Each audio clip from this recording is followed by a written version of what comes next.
안녕하십니까. 코로나 바이러스 때문에 수요 저녁 예배를 이렇게 영상으로 드리게 됩니다.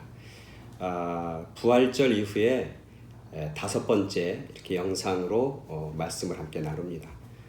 말씀 시리즈 제목은 바뀐 세상에서 바르게 살기라고 하는 시리즈로 다섯 번에 걸쳐서 말씀을 나눕니다. 첫 번째는 보이지 않는 것의 소중함, 그리고 두 번째는 닫힌 문 열기, 세 번째는 다시 본질로, 네 번째는 그래도 사랑하기, 오늘 이제 마지막 다섯 번째 시간 증인으로 살기라고 하는 주제로 함께 말씀을 나누고자 합니다. 코로나 바이러스에 의해서 이제 함께 모이지 못합니다. 이번 주 금요일 15일이면 Safer at Home, 집에 머물라고 하는 자택 명령, 행정명령이 이제 끝나게 되죠. 그렇지만 지금 예상하는 것은 아마 또 다른 행정명령이 계속될 것이다, 그렇게 예측되고 있습니다. 그래서 만약에 함께 또 모이지 못하고 계속해서 영상으로 말씀을 나누게 된다면 다음 주부터 새로운 말씀의 시리즈로 여러분을 만나 뵙도록 하겠습니다. 오늘 이제 마지막 이제 시간으로 증인으로 살기라고 하는 주제로 함께 말씀을 나누면서 서로 은혜를 나누고자 합니다. 코로나 바이러스가 가장 심하게 지금 미국 내에서 퍼지고 또 심각한 타격을 입은 주는 뉴욕주입니다. 그 뉴욕주의 주지사인 앤드류 쿠오모는 최근에 한 2-3일 전인가요? 제가 뉴스 브리핑을 보니까 그가 매일 기자들과 만나서 뉴스 브리핑을 하면서 그렇게 얘기합니다. 내가 이렇게 코로나 바이러스에 대해서 브리핑을 하는 것은 세 가지를 기초해서 나는 브리핑을 한다. 첫 번째는 팩트, 사실에 근거했다. 두 번째는 과학에 근거한다. 세 번째는 데이터에 근거해서 나는 매일매일 브리핑을 한다. 그러면서 이 세 가지를 우리가 잘 관심 갖고 그리고 붙잡을 때 코로나 바이러스는 확산을 방지할 수 있고 또 코로나와의 싸움에서 우리는 이길 수 있다, 그렇게 이야기합니다. 사실 코로나 바이러스 때문에 나타나는 현상 중에 하나는 많은 나라의 정치 지도자들이 비난을 받고 있다는 거죠. 욕을 얻어먹고 있는 겁니다. 쿠오모 주지사는 그걸 압니다. 그래서 사실과 데이터와 과학에 근거한 것이 결국 얼마나 소중한지를 많은 언론인들 앞에서 그리고 뉴욕에 있는 시민들 앞에서 그렇게 설명하고 있는 거죠. 대표적으로 이 코로나 바이러스 때문에 비난을 받는 지도자들은 누구냐면 우리가 잘 아는 것처럼 중국의 정치 지도자들, 그 다음에 미국의 정치 지도자들, 그 다음에 일본의 정치 지도자들이 대표적인 사람들이죠. 그들이 비난받는 이유는 딱 하나입니다. 제가 볼 때는 사실을 근거하지 않는다는 거죠. 사실을 왜곡하고 숨긴다는 겁니다. 그리고 그 사실에 추가적으로 정치적인 어떤 의도, 그리고 개인적인 어떤 욕심을 거기에 첨가한다고 하는 겁니다. 그래서 사실이 사실로 국민들에게 제대로 전달되지 않고 사실을 오염시키고 사실이 아닌 것으로 둔갑하게 만드는 그런 형태들이 벌어진다는 거죠. 그것 때문에 결국 코로나 바이러스를 이길 수도 없고, 그리고 코로나 바이러스를 전염을 예방하지도 못하고, 더 중요한 것은 그것 때문에 사실을 왜곡하고 사실을 사실로 인정하지 못하는 것 때문에 그 나라의 수많은 백성들은 고통을 당하고 또 죽임을 당하는 그런 많은 일들이 벌어지고 있는 것입니다. 그와 반대로 한국의 방역은 이 코로나 바이러스 상황 속에서 굉장히 세상적인, 세계적으로 칭찬을 받습니다. 모범이라고 그렇게 이야기합니다. 그렇게 칭찬받는 이유 중, 그 칭찬받는 이유의 중심에는 누가 있는 거냐면 한국의 정치 지도자가 있는 게 아니라 누가 있는 거냐면 질병관리본부장인 정은경이라고 하는 본부장이 있습니다. 그녀는 매일 언론들 앞에서 브리핑을 합니다. 그 브리핑하는 내용을 보면은 그녀는 뭐에 근거해서 브리핑을 하냐면 사실에 근거해서 합니다. 사실을 진실하게, 솔직하게, 그 어떤 것도 첨가하거나 빼지 않고 사실을 있는 그대로 국민들에게 이야기해주고 보고하는 모습을 쭉 보게 됩니다. 그것을 보면서 국민들은 신뢰하게 되고, 그리고 국민들은 자발적으로 내가 오늘 무엇을 해야 할지, 그리고 이 코로나를 이기기 위해서 내가 감당해야 할 부분이 무엇인지 자발적으로 그 일을 감당하는 모습들을 보게 됩니다. 그래서 한국의 방역은 성공적이었고 최근에 이태원에서 여러 가지 감염의 사태가 다시 발생했다고 그러는데 제가 볼 때는 그런 솔직함과 그리고 사실에 근거한 이야기 그리고 그것들을 국민들이 신뢰한다면 한국의 방역은 계속해서 성공적이고 그리고 코로나의 싸움에서 승리할 줄로 생각되고 믿게 되는 거죠. 부활한 이후에 제자들의 삶이 달라집니다. 부활한 이후에 제자들의 삶은 어떤 삶으로 달라지냐면 증인의 삶으로 달라집니다. 코로나 바이러스 이후에 저는 깨닫습니다. 사실이라고 하는 것이 이렇게 중요하구나. 팩트라고 하는 것이 정말 중요한 거구나. 그 팩트가 오염되지 않고 그 팩트가 왜곡되지 않으면 사람들은 그 팩트에 대해서 충분히 신뢰하고 또 내가 감당해야 할 몫들을 감당하는 모습들을 코로나 바이러스를 통해서 우리가 깨닫게 되는데 그것을 깨달으면서 오늘날 이 코로나 이후에 달라진 세상 속에서 우리들, 즉 그리스도인들은 어떻게 살아야 할지를 말씀을 통해서 새롭게 발견하게 됩니다. 그것은 우리 크리스찬들은 바로 증인이라고 하는 것이죠. 증인은 뭐 하는 사람이냐? 사실을 이야기하고 말하는 사람들. 바로 그 사람들이 증인의 사명이고 증인이 감당해야 할 몫이라고 하는 것이죠. 오늘 말씀 하나님께서 우리에게 주시는 귀한 말씀을 읽습니다. 사도행전 4장 19절부터 22절까지 말씀을 한번 읽도록 하겠습니다. 사도행전 4장 19절부터 22절 제가 읽어드립니다. 베드로와 요한이 대답하여 이르되 하나님 앞에서 너희의 말을 듣는 것이 하나님의 말씀을 듣는 것보다 옳은가 판단하라.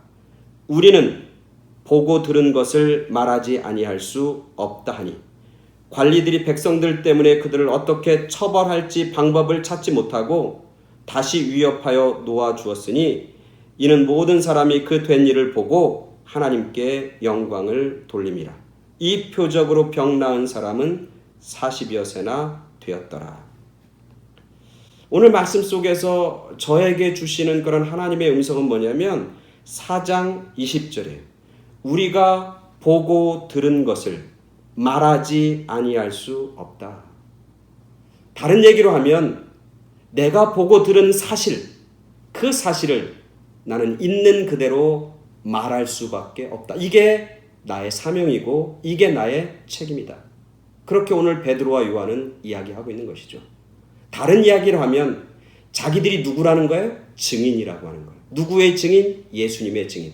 예수님의 뭐에 대한 증인? 예수님의 말씀과 예수님이 죽음을 물리치고 승리하시고 부활했다고 하는 것을 그리고 그것 사실을 나는 알고 보고 듣고 믿고 그 사실을 전한다고 하는 베드로와 요한의 선포의 말씀을 우리는 듣게 되는 것입니다. 오늘 말씀은 그래요. 베드로와 요한이 예수님을 전하다가 예수님이 부활했다고 하는 사실을 전하다가 공회라고 하는 사람들 앞에 끌려갑니다. 그리고 거기서 신문을 받습니다. 그들이 신문하면서 베드로와 요한에게 이렇게 겁박을 줍니다. 너희가 다시는 예수라고 하는 사람의 이름을 꺼내지도 말고 예수의 이야기를 말하지도 그리고 그것을 가르치지도 말라. 그러면서 경고합니다. 그 공회에 있는 사람들, 유대인들의 그 경고와 그들의 그 겁박 앞에서 오늘 베드로와 요한이 대답하고 있는 겁니다. 그들의 신문에 대한 대답입니다. 그들의 대답은 오늘 제가 읽은 것처럼 동일합니다. 하나님과 사람 앞에서 누구의 이야기를 듣는 것이 옳으냐? 하나님의 말씀을 듣는 것이 옳다. 내가 보고 듣고 한 것을 말하지 아니할 수 없다. 나는 증인으로 산다. 그렇게 말씀하고 있는 것이죠. 사실 예수님의 제자들은 예수님의 부활 이후에 그들은 달라집니다. 부활 이후에 새로운 삶을 그들은 삽니다. 그 새로운 삶은 무엇에 대한 삶이냐면 증인으로서의 삶입니다. 예수님을 전하는 삶입니다. 사도행전 1장 8절에 보면 오직 성령이 너에게 임하시면 너희가 권능을 받고 예루살렘과 온 유다와 사마리아와 땅끝까지 이르러 내 증인이 되리라 하신 예수님의 마지막 말씀. 예수님이 하늘로 승천하시기 전에 하셨던 마지막 말씀인데 그 말씀을 듣고 그들은 성령의 충만함을 받게 되고 성령 충만함을 받은 다음에 그들은 증인으로의 삶을 자기들은 헌신합니다. 그리고 그들의 삶은 사실에 근거한 이야기를 하는 증인의 삶으로 그들이 살기 시작합니다. 오늘 우리가 읽은 말씀뿐만 아니라 그 전에 보면 계속해서 나옵니다. 2장 32절에 보니까 이렇게 나옵니다. 이 예수를 하나님이 살리신지라 우리가 다 이 일의 증인이로다. 3장에도 또 나옵니다. 3장 15절에 보면 이렇게 얘기합니다. 너희가 예수를 죽였고 너희가 생명의 주를 죽였도다. 그러나 하나님이 죽은 자 가운데서 그를 살리셨으니 우리가 이 일의 증인이라. 그렇게 그들은 고백하고 선포하고 있는 것이죠. 예수님은 진리십니다. 예수는 사실입니다. 가짜가 아니라 진짜입니다. 예수님에 대한 이야기를 쓰고 있는 이 말씀은 사실입니다. 진짜입니다. 왜곡된 것이나 그리고 거짓이 없는 순수한 사실이고 하나님의 말씀인 것이죠. 예수님이 살아서 한 일들 다 사실입니다. 예수님이 죽은 것도 사실이고 죽었다가 사흘 만에 다시 산 부활도 사실입니다. 그것이 사실이 아니라면, 그게 거짓이라면 그 거짓 가지고 목숨을 바칠 사람이 누가 있겠어요? 근데 예수님의 제자들은 그 사실이 사실인 것을 증언하기 위해서 자기의 생명과 목숨까지도 바쳤던 사람들, 그게 바로 예수님의 제자들이죠. 오늘 말씀에서 이야기하는 겁니다. 내가 목숨을 바치었정정, 내가 죽으면 죽었지언정 사실을 사실로 이야기할 수밖에 없다. 그게 바로 증인의 삶이고 그게 바로 내가 이 땅에서 살아가는 삶의 이유이고 사명이라고 하는 사실을 말씀하고 있는 것이죠.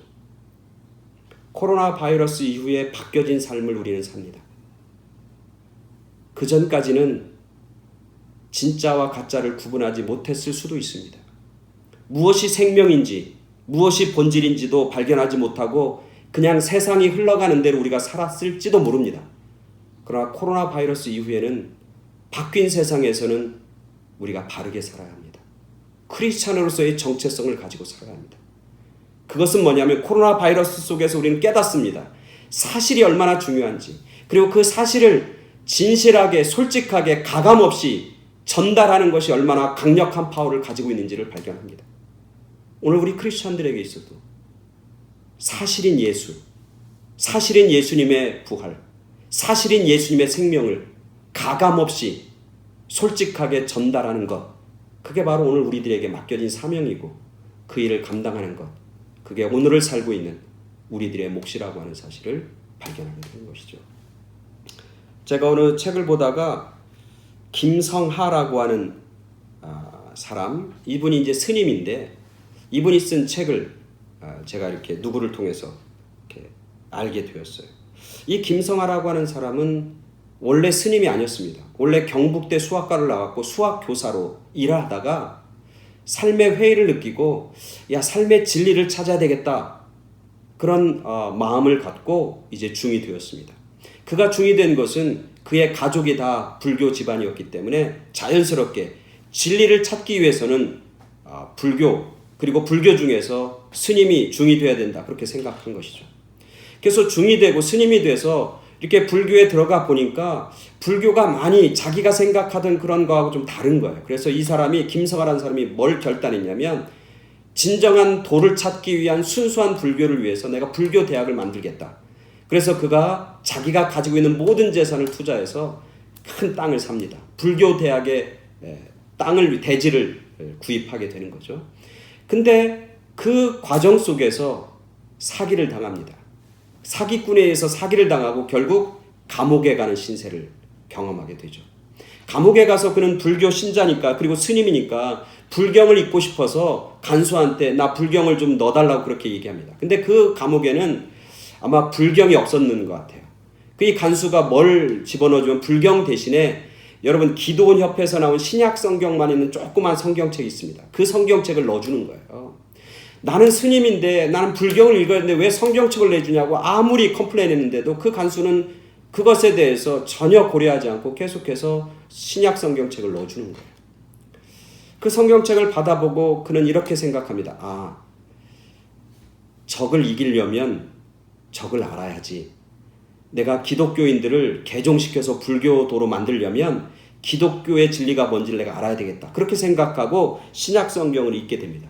마태복음을 읽고 마가복음을 읽고 누가복음을 읽으면서 누가복음 7장 말씀을 읽으면서 그의 마음이 갑자기 달라지는 겁니다. 누가복음 7장에 보면 누가 나오는 거냐면 수가성 과부의 아들을 살리신 예수님의 이야기가 등장합니다.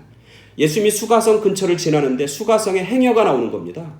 근데 그 행여에서 죽은 건 누구냐면 어떤 과부의 아들이에요. 그래서 그 과부가 너무너무 슬퍼하고 눈물을 흘립니다.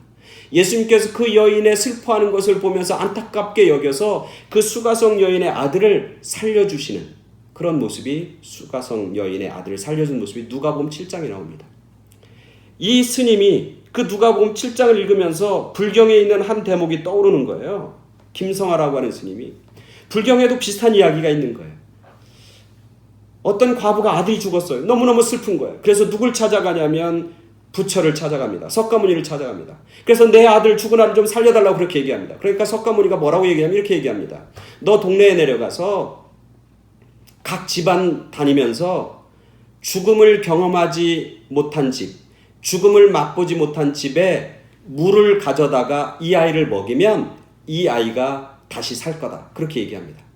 이 여인은 쏜살같이 동네로 내려갑니다. 그래서 여기저기 다니면서 당신들 집안에 죽음을 맛보지 못한 사람, 죽음을 경험하지 못한 사람이 있습니까? 찾습니다. 근데 아무도 찾을 수 없어요. 모든 집이 다 죽음을 경험한 거예요. 모든 사람이 죽음을 경험하고 죽음을 맛보지 못한 집이 아무도 없는 거예요. 그래서 그 여인은 빈손으로 터덜터덜 돌아옵니다.